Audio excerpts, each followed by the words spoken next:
4 மணிக்கு மேலே விஜய் வராரு. இப்போவே அங்கே ரோட பிளாக் பண்ணிட்டாங்க. கேட்டால் அங்கே கேளுங்கிறாங்க. போலீஸ்காரங்க கேட்டால் அங்கே கேளுங்கிறாங்க. இல்லை 3 மணிக்கு 2 மணிக்கே பிளாக் பண்ணலாம்ல. இப்போவே பிளாக் பண்ணிட்டு இந்த வெயிலில் நடக்க முடியும். வயசான இந்த மாதிரி வயசான ரொம்ப மயங்குறாங்க. பெண்கள் அதுக்கு மேலே ரொம்ப மயங்குறாங்க. அருள் வந்து வராங்க பாருங்க, தூக்க முடியாத எடுத்து வரோம். என்ன அந்த பக்கம் பஸ் போது இந்த பக்கம் வரல, என்ன காரணம்? எல்லாம் ஓட்டு போட்டிங்களா அனுபவின்னு சொல்லிட்டு போறாங்க. அரியலூர்ல தான் நான் மாவட்ட சாலையில் தான் இறங்கணும். யாருக்கும் வராது, நீங்க நடந்து போங்க. இப்படி நிப்பாட்டி போட்டு வச்சுட்டாங்க, முடியவே இல்லை. சத்தம் போகும், தாண்டி போகும். ஏன்னா பச்சை மறுத்துட்டாங்க, என்ன சொல்லிவாங்க. விஜய் வராங்களாட்டிருக்கேன், அதனால இறங்கிட்டேன்.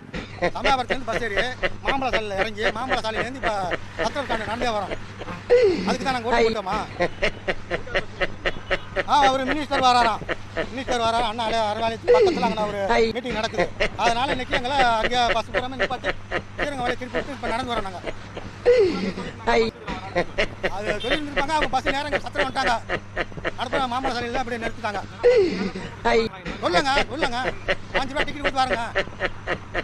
இப்போ நடந்து வரோம் 3 கிலோமீட்டர். மாம்பழ சாலையில சத்திர பேருந்து நிலையம் பொது இதில் வந்து போய்கிட்டே இருக்குன்னு வரணும்.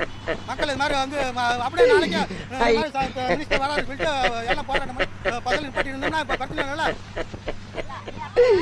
சொல்லுங்க நடத்துறேன் மினிஸ்டர் வராரு அப்படின்னு சொல்லிட்டு இன்னைக்கு பஸ் பூரா ஓடக்கூடாதுன்னு சொல்லி பசங்க நிப்பாட்டி இருந்தோம் காலையில். அப்போ ஏன் மக்கள் இப்போ தவிக்கிறோம்ப்பா? நடந்து வரோம். நாங்கள் வாட்டர் லைன்லேருந்து வர முஸ்லீம் லைன்லேருந்து ஜிஹெச் வேலைக்கு நாங்கள் 12 மணிக்கெல்லாம் உள்ளே போய் அவங்க ஆஃபீஸ் விடார பஸ் எங்களை மாம்பழ சட்டையை இறக்கி விட்டாங்க. இதுக்கப்புறம் எப்போ நாங்கள் பஸ் பிடிச்சி ஜிஹெச் வேலைக்கு போகிறது? லைத்துக்கு போனோம்னா நாங்கள் வந்து பத்து சொல்லி எடுத்து வாங்குவாங்க, திட்டுவாங்க. நாங்கள் எப்படி நாங்கள் போகிறது? பஸ்ஸுக்காரங்க இறக்கி விடுங்க, பஸ் போகாதுன்னு சொல்கிறாங்க. எங்களை இறக்கி விட்டாங்க. நாங்கள் எவ்வளோ கெஞ்சி பார்த்தா பஸ்ஸை இறக்கி திருப்பிட்டாங்க. மக்கள் எவ்வளோ கஷ்டப்படுறாங்க. எவ்வளோ தூரம் நடந்து நாங்கள் ஜிஹெச்சுக்கு போகிறது? சத்தத்தில் போய் பஸ் கிடைச்சா தான் போச்சு. 5 கிலோ நடந்து நாங்கள் போகணும். நாங்கள் என்ன பண்ண முடியும்? நாங்களாம் படிப்பறிவு இல்லாதவங்க, எங்களுக்குலாம் அந்த விவரம் தெரியாது. மக்களை இப்படி கஷ்டப்பட்டா நாங்கள் என்ன பண்ண முடியும்? நாங்களாம் நாடு பாடுபட்டதான் சாப்பாடு. இன்னைக்கு வேலைக்கு போனால் எங்களுக்கு சம்பளம் கிடையாது. ஒரு தூரத்தில் வீட்டுக்கு திரும்பி போக முடியுமா? ஏங்க 4 மணிக்கு அப்புறம் வர நடக்க முடியாது. எங்கிட்ட நடந்து வருவாங்க. மனசாட்சி வேணாமா? அவர் எப்போ வர்றாருங்க இப்போ காலி பண்ணி நடக்க முடியாது. சாய வேண்டியதா? ஏன் அரசியல ஏன் விஜயா தெரியாம கேட்குறேன். என்னால் முடியாது. 10 பேர் உட்காந்துருக்கு. மனசாட்சி வேணாம்.